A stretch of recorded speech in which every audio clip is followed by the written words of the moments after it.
Para sahabat meditator yang dikasihi Tuhan, selamat berjumpa kembali. Salam damai dalam kasih Tuhan. Para meditator, dalam kesempatan pengajaran singkat dan praktek meditasi pada kali ini, kita akan membicarakan tema Clemens dari Alexandria, Yesus Tabib Ilahi.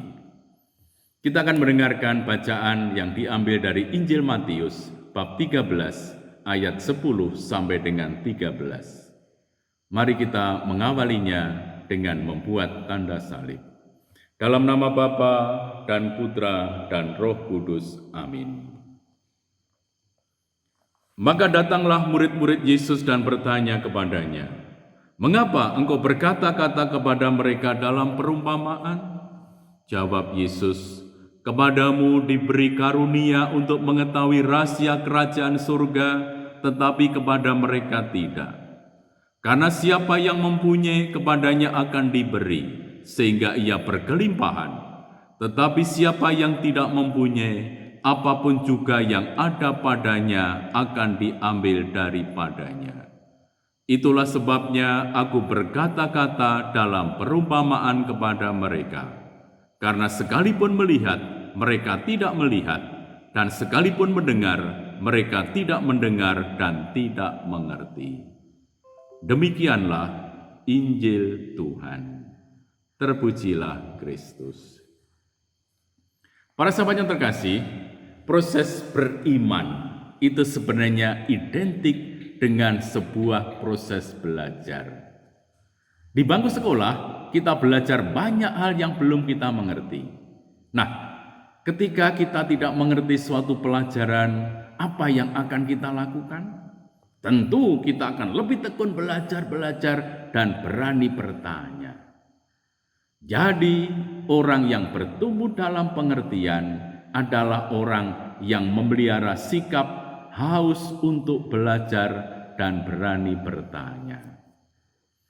Nah, dalam kisah Injil tadi, hal yang sama ditemukan dalam diri para murid.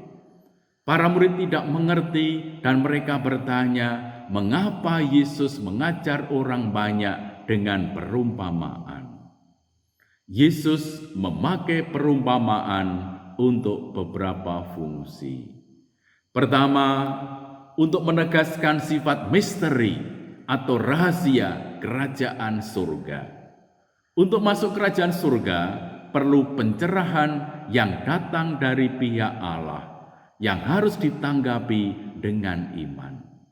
Jadi, inisiatif Allah mutlak diperlukan, baik itu untuk menyatakan rahasia kerajaan Allah maupun untuk membimbing orang agar merespon pewartaan kerajaan Allah itu dengan iman. Kedua, perumpamaan itu mempunyai akibat ganda. Kepada orang yang dikaruniai hati responsif akan terjadi proses bertanya, mencari, memperoleh, dan akhirnya dengan aktif mengimaninya. Orang itu akan mengalami pertumbuhan dalam kehidupan rohani. Sementara itu, orang yang cuek, orang yang hatinya tertutup, perumpamaan akan membuat kerajaan surga semakin tertutup baginya, bahkan membuat orang itu mengalami proses pembutaan rohani yang lebih lanjut. Dampak perumpamaan yang memisahkan pendengar ke dalam kedua kelompok itu dalam Injil tadi terjadi. Para murid langsung menyatakan ketidakmengertian mereka kepada Yesus. Lalu mereka bertanya, dan ini adalah langkah iman. Menanggapi hal itu, Yesus memberikan penjelasan dan menerangi hati mereka. Namun tidaklah demikian dengan orang banyak. Mereka bertahan dalam kegelapan pikiran dan hati mereka. Karena mereka tidak percaya, maka arti dan makna kerajaan Allah tertutup bagi mereka. Bahkan itu menjadi pesan penghukuman bagi mereka. Akan tetapi, bagi orang yang percaya, perumpamaan menyingkapkan arti dan makna kerajaan Allah. Para sahabat, dalam kehidupan iman kita, iman itu hanya tumbuh dengan subur serta berbuah bila kita sanggup untuk memelihara sikap terbuka, untuk belajar dan diajar oleh Tuhan. Sebab itulah tanda iman yang bertumbuh. Tuhan mengajar kita melalui aneka pengalaman hidup kita. Maka hendaknya berbagai kisah dan peristiwa yang ada dalam hidup kita perlu untuk kita lihat dengan menggunakan kacamata iman, apapun peristiwa atau kejadian itu. Mengapa demikian? Ya, karena Allah selalu menyapa manusia melalui pengalaman harian hidup kita. Santo Clemens dari Alexandria memberikan sumbangan yang sangat berarti bagi hidup iman Kristiani. Kedua orang tua Clemens merupakan keluarga yang belum Kristiani. Clemens mendapatkan pendidikan di kota Athena, Yunani. Pada saat itu, Athena merupakan kota yang sangat identik dengan tradisi filsafat Yunani yang sangat kuat. Oleh sebab itu, Clemens menaruh minat yang besar terhadap filsafat karena latar belakang pendidikannya di kota Athena. Minatnya dengan filsafat ini kelak akan menghantar Clemens menjadi pembuka dialog antara iman Kristiani dan filsafat Yunani, antara iman dan akal budi. Sesudah dia menjadi Kristen, Clemens melakukan perjalanan ke Syria, ke Palestina, dan juga Italia Selatan. Sewaktu muda, Clemens melakukan perjalanan ke kota Alexandria di Mesir. Clemens datang ke Alexandria oleh karena pada saat itu Alexandria merupakan tempat berkumpulnya berbagai kebudayaan. Seperti yang terjadi pada zaman tersebut, Alexandria adalah simbol bertemunya berbagai kebudayaan yang sangat lazim terjadi pada zaman Helenisme. Zaman Helenisme memang ditandai dengan bertemunya banyak kebudayaan. Clemens adalah teolog pertama yang membicarakan keselamatan sebagai teosis, pengilahian. Proses ini bukanlah sebuah proses hukum. Menurut Clemens, dosa bukanlah suatu pelanggaran aturan yang berbuah hukuman, melainkan suatu akibat dari ketidaktahuan. Dia menggunakan metafora yang juga dipakai oleh Julian dari Norwich untuk menggambarkan teologi keselamatannya itu, yaitu si Adam yang terperosok ke dalam parit karena dia tidak dapat melompatinya dan tidak dapat keluar. Adam yang kedua datang bukan untuk menghukumnya, tetapi untuk menolongnya. Di dalam kedalaman doa, teologi kasih yang menyelamatkan ini lahir, tumbuh, dan berkembang. Karena itu, bagi Clemens, keselamatan itu bukanlah hukuman yang tertunda, melainkan kebebasan, kesehatan, pengetahuan, dan hidup. Dan inilah yang disebut obat dari tabib ilahi, Yesus Sang Sabda, yang selamanya memegang kendali alam semesta dan yang berinkarnasi, dikenal sebagai tabib yang menyembuhkan semua penyakit manusia dan tabib suci dari jiwa-jiwa yang sakit. Pandangan Clemens tentang pertumbuhan pribadi dan pengetahuan hidup rohani para murid ini dinyatakan dalam 3 karya besarnya, Protrepticus, Pedagogus, dan Stromata. Karya Protrepticus atau nasihat berisi anjuran yang ditujukan kepada mereka yang mulai menjelajahi jalan iman. Protrepticus memperkenalkan Kristus sebagai logos pada pemikiran pagan, yaitu orang-orang yang belum percaya, dengan penekanan pada kepercayaan. Sebagaimana kata Clemens, setiap orang dapat memilih untuk percaya atau tidak percaya. Suatu nasihat bagi manusia supaya dengan mantap menempuh jalan yang menuntun pada kebenaran. Kemudian dalam karyanya yang kedua, Pedagogus atau tutor, yang berarti Yesus Kristus adalah pendidik bagi mereka yang oleh pembaptisan telah diangkat menjadi anak-anak Allah. Dalam Pedagogus, dia berfokus pada karya ajaran Kristus dan pemurnian para murid. Dalam Stromata, ini semacam Capita Selecta dengan gaya yang hanya dapat dipahami oleh orang-orang tertentu, menyapa murid-murid yang lebih maju, di mana pengetahuan pengalaman langsung akan kebenaran telah mulai muncul. Di sini, Yesus Kristus telah menjadi didaskalos, yang berarti guru yang menawarkan pengajaran yang terdalam. Dan seluruh katekese Santo Clemens ini memang hendak menghantar para katekumen dan mereka yang sudah dibaptis selangkah demi selangkah sampai kepada kebenaran. Nah, dalam menghantar para katekumen dan mereka yang baru menjadi jemaat Kristiani, Santo Clemens mengusulkan perlu keseimbangan antara dua sayap. Kedua sayap yang dimaksud oleh Santo Clemens adalah iman dan akal budi atau nalar. Oleh bantuan kedua sayap inilah, seorang manusia akan diantarkan selangkah demi selangkah kepada pengetahuan mendalam tentang kebenaran, yaitu Yesus Kristus, Sang Sabda Allah. Inilah sumbangan yang sungguh amat besar dari Santo Clemens bagi perkembangan iman Kristiani. Dua sayap dalam jiwa manusia yang setiap saat meronta untuk menemukan kebenaran. Sayap pertama adalah jiwa manusia yang senantiasa beranjak pada kontemplasi kebenaran, sebab Allah sendiri menaruh hati manusiawi pada diri manusia agar mereka mampu mengenal kebenaran ilahi. Inilah iman.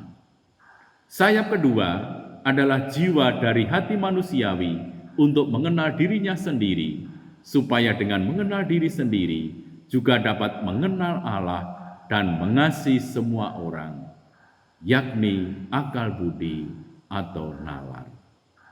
Kedua sayap ini saling memperkuat satu sama lain, sebagaimana digambarkan dalam kehidupan Santo Agustinus yang memberikan suatu teladan yang sungguh luar biasa dari suatu proses dialog antara iman dan akal budi. Agustinus berusaha memadukan nalarnya yang diwarnai oleh kerinduan akan kebenaran dengan imannya, sehingga memperoleh suatu pengertian yang baru. Perjumpaan Agustinus dengan filsafat Yunani dan Neoplatonisme menambah kekagumannya terhadap transendensi Allah, sehingga ia beralih dari Manikeisme dan beranjak menuju Kristianitas. Seperti kisahnya dalam Confessiones, ketika Agustinus berada di taman, ia mendengar suatu suara yang berkata kepadanya, "Ambil dan bacalah." Dia lalu mengambil kitab suci dan membaca bab 13 surat Paulus kepada jemaat di Roma. Dengan cara itu, Agustinus merasa Allah dapat berbicara kepada manusia dan manusia dianugerahi kapasitas nalar untuk mendengarkan dan menanggapi panggilan Allah itu.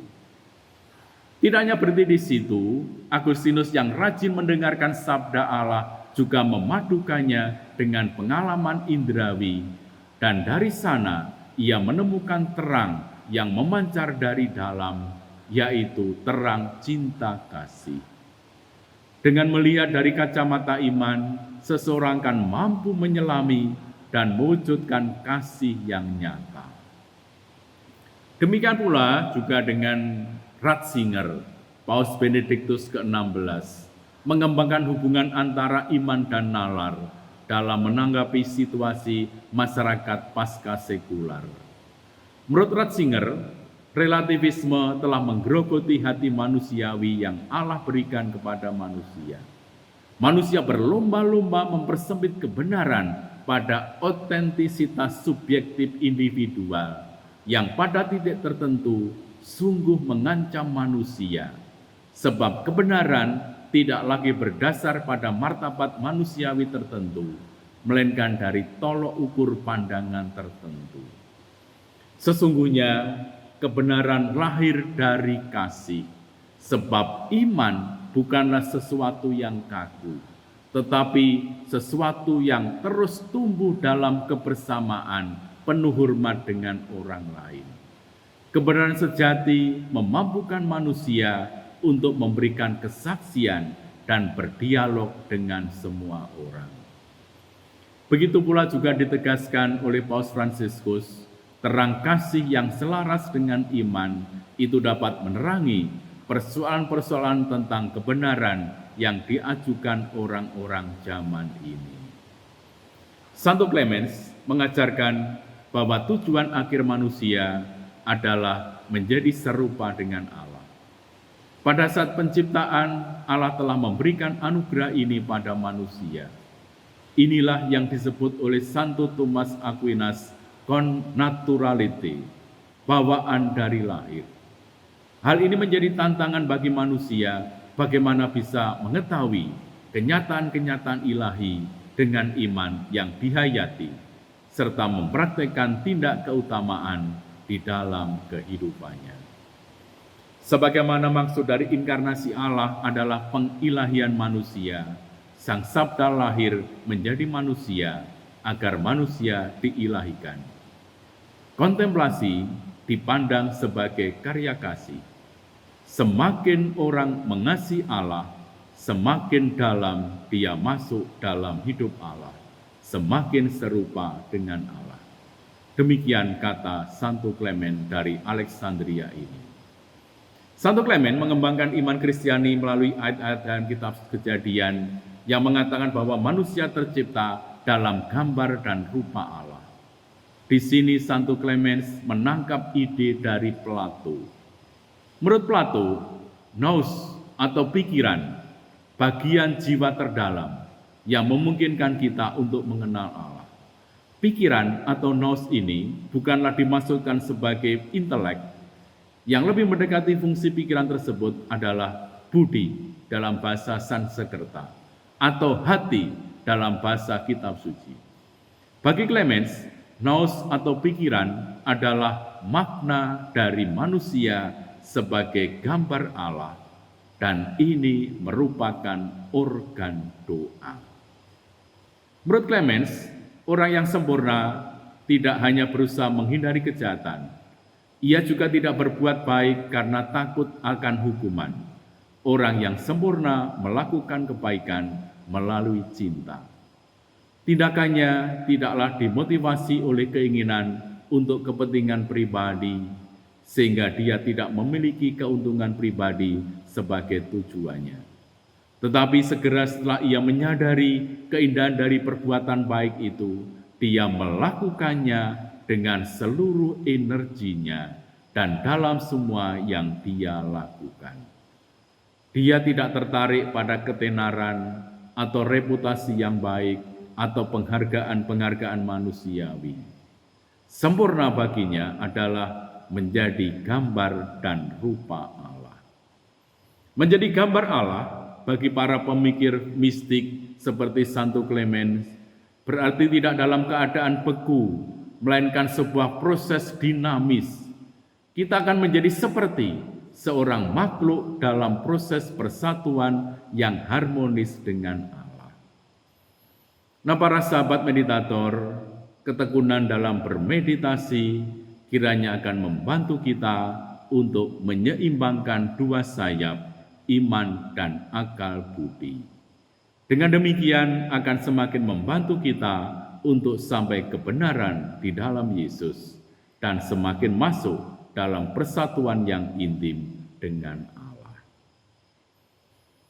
Para sahabat meditator, sekarang marilah kita siapkan hati kita, diri kita untuk meditasi sejenak. Silakan untuk duduk dengan tenang, ambil sikap yang rileks, serileks mungkin. Usahakan punggung tegak, perlahan-lahan tutuplah mata Anda, dan rasakan kedamaian yang berasal dari Tuhan. Marilah kita mengawalinya dengan doa pembuka. Bapa Surgawi, bukalah hati kami kepada keheningan hadirat Roh Putramu. Bimbinglah kami kepada misteri keheningan ilahi, di mana anugerah kasih-Mu memancar kepada setiap orang yang merindukannya. Maranatha, datanglah Tuhan Yesus.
Kemuliaan kepada Bapa dan Putra dan Roh Kudus, seperti pada permulaan, sekarang, selalu, dan sepanjang segala abad. Amin. Marilah berdoa. Semoga kelompok meditasi ini menjadi rumah spiritual yang sejati bagi yang mencarinya. Semoga keheningan ini menjadi kekuatan untuk membuka hati kami kepada citra Allah, sehingga dengan demikian kami saling mengasihi, mengalami damai, berlaku adil, dan menjadi manusia yang bermartabat. Semoga keindahan kehidupan ilahi memenuhi setiap hati kami yang berdoa di sini dengan harapan dan kegembiraan. Semoga kami yang berdoa di sini dikuatkan oleh Roh Kudus untuk melayani semua yang datang dan menerima mereka sebagai Kristus sendiri. Doa yang sederhana ini kami ungkapkan dengan pengantaraan Kristus Tuhan kami. Amin.